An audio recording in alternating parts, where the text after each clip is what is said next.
Shalom jemaat Tuhan dan pendengar Bread Life yang setia. Minggu lalu kita belajar menjadi saksi Kristus. Kita tahu pada awalnya murid-murid Kristus tidak berani bersaksi. Karena selain bangsa Yahudi sangat menentang kesaksian mereka, juga hukum Roma melarang mereka bersaksi dan memuliakan siapapun juga selain daripada raja.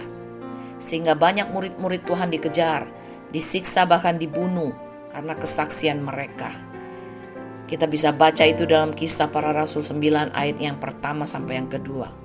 Tetapi kemudian Petrus dan murid-murid lainnya mengalami perubahan yang drastis. Mereka menjadi sangat berani bersaksi. Dan Alkitab mencatat oleh karena kesaksian mereka, banyak orang menjadi percaya kepada Tuhan Yesus. Itu kita bisa baca di dalam Kisah Para Rasul yang kedua, ayatnya 41 sampai dengan 47. Mengapa murid-murid menjadi berani dan bahkan siap menerima apapun yang buruk atas kesaksian mereka demi Kristus Yesus? Karena mereka mengalami penggenapan janji Tuhan tentang pencurahan Roh Kudus. Murid-murid menerima Roh Kudus yang turun atas mereka dalam bentuk lidah-lidah seperti nyala api yang bertebaran dan hinggap pada mereka masing-masing. Mereka mengalami baptisan Roh Kudus dan mereka mulai berkata-kata dalam bahasa-bahasa lain seperti yang diberikan oleh Roh itu kepada mereka untuk mengatakannya. Ketika Roh Kudus pertama kali dicurahkan atas murid-murid dan mereka mengalami kepenuhan Roh Kudus, para rasul berbicara dalam bahasa-bahasa lain dari orang-orang yang hadir dari belahan dunia saat itu. Para rasul sendiri sebenarnya tidak mengenal bahasa-bahasa tersebut yang menceritakan tentang perbuatan-perbuatan besar yang dilakukan oleh Allah. Bahkan banyak orang menerima perkataan itu dan memberikan diri mereka dibaptis.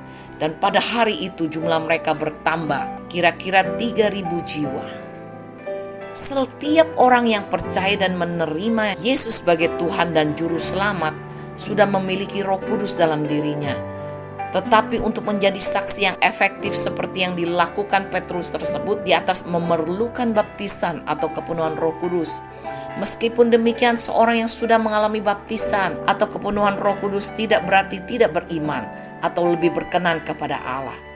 Apakah bahasa roh juga disebut bahasa lidah hanya berupa bahasa dunia yang dapat dimengerti oleh manusia? Paulus menulis dalam 1 Korintus 14 ayat yang kedua tentang bahasa roh yang tidak dimengerti manusia. Siapa yang berkata-kata dalam bahasa roh tidak berkata-kata kepada manusia tetapi kepada Allah, sebab tidak ada seorang pun yang mengerti bahasanya. Oleh roh ia mengucapkan hal-hal yang rahasia. Kita bisa baca itu di dalam 1 Korintus 14 ayat yang kedua. Bahasa roh sebagai karunia roh menurut Paulus berarti berkata-kata kepada Allah bukan kepada manusia. Oleh roh mengucapkan hal-hal yang rahasia dan tidak ada seorang pun yang mengerti bahasanya. Dan kemudian orang yang berkata-kata dalam bahasa roh membangun atau memperbaiki dirinya sendiri. Dan orang yang berbahasa roh juga merupakan doa yang dilakukan oleh roh. Dan juga merupakan bahasa pengucapan syukur yang sangat baik. Kemudian Paulus juga meminta jemaat agar jangan melarang orang yang berkata-kata dengan bahasa roh. Dan bahwa ia berharap jemaat semua berkata-kata dengan bahasa roh. Dan bahwa Paulus berkata-kata dalam bahasa roh lebih daripada kamu semua.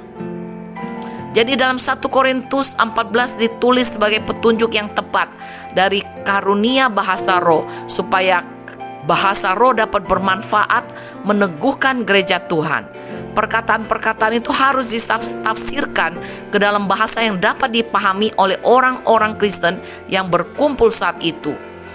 Mereka yang memiliki karunia bahasa roh didorong untuk berdoa agar memiliki karunia atau kemampuan untuk menafsirkan dan bernubuat, sehingga tidak hanya membangun diri sendiri tetapi juga membangun orang lain dan membangun jemaat juga. Sebagai penutup, diingatkan bahwa baptisan Roh Kudus yang ditandai dengan berbahasa roh tidak hanya membuat kita menjadi saksi yang efektif.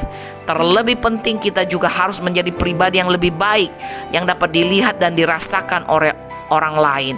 Antara lain ditandai dengan buah-buah roh, yaitu kasih, sukacita, damai sejahtera, kesabaran, kemurahan, kebaikan, kesetiaan, kelemah lembutan, dan penguasaan diri. Selamat menjadi saksi yang efektif dan pribadi yang lebih baik. Salam sehat jasmani dan rohani. Tuhan Yesus memberkati. Haleluya.